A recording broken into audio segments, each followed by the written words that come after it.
Menyapa Anda semuanya dalam program Bible Everyday. Hari ini kita akan belajar di Ulangan pasal yang ke-22. Ada beberapa judul perikop di Ulangan pasal yang ke-22 ini. Anda bisa baca semuanya, tetapi fokus bahasan kita di Bible Everyday hari ini adalah tentang hukum perkawinan. Ibu bapak saudara semuanya, kita mengerti bahwa dari waktu ke waktu, dari zaman ke zaman, soal kekudusan itu bukanlah hal yang seringkali diperhatikan. Maka kalau kita melihat di zaman sekarang, banyak sekali generasi kita yang hidup, mereka tidak lagi menghargai kekudusan.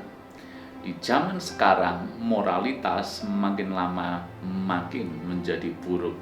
Kehidupan seks bebas, penyimpangan-penyimpangan seksual, mereka yang melakukan pernikahan, tapi sebelumnya mereka tidak menghormati kekudusan di dalam pernikahan. Artinya mereka sudah melakukan lebih dulu hubungan seks sebelum mereka diberkati dalam pernikahan.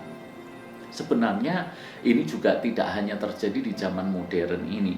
Di zaman dulu, ribuan tahun yang lalu, bahkan di zaman Sodom dan Gomora, Anda masih ingat ceritanya, itu juga kota yang penuh dengan tindakan asusila, kota yang tidak menghormati kekudusan, kota yang tidak menganggap seks itu sebagai hal yang suci dan kudus dan perlu dijaga. Demikian pula dalam kehidupan bangsa Israel, Tuhan memberikan sebuah ketetapan tentang perlunya mereka hidup menjaga kekudusan. Kekudusan di dalam perkawinan pada khususnya. Salah satu hal yang cukup menonjol dari ayat-ayat yang hendak kita baca ini adalah di dalam ayat yang ke-15. Saya bacakan buat Anda.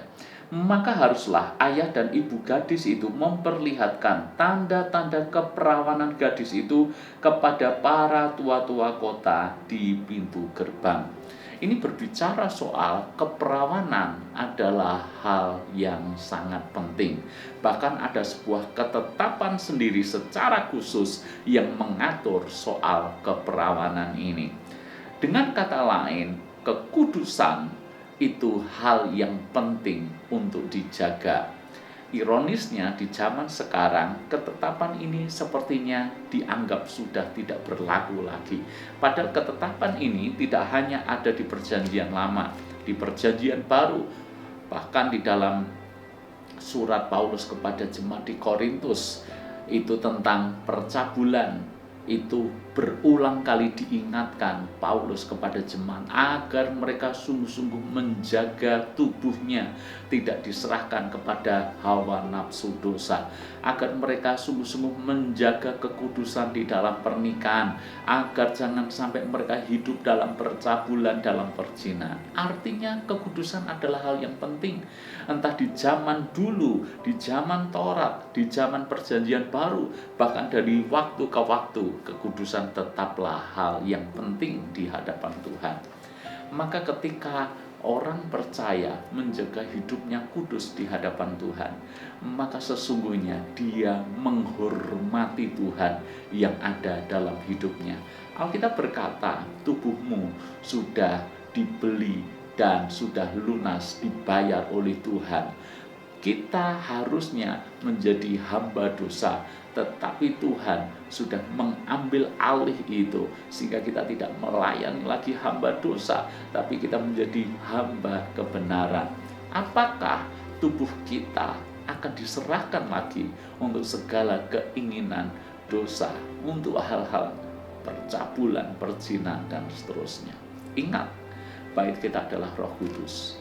Maka ketika kita tidak hidup dalam kekudusan, sesungguhnya kita tidak menghargai Roh Kudus yang ada dalam hidup kita.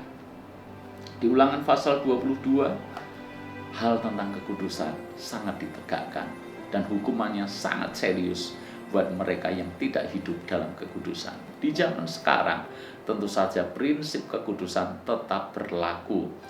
Ingat baik-baik, orang yang hidup kudus itu orang yang dikasihi oleh Tuhan. Dan orang yang mengabaikan kekudusan, maka dia pun satu kali kelak akan mendapatkan hukuman. Mana yang Anda pilih? Tuhan berkati kita.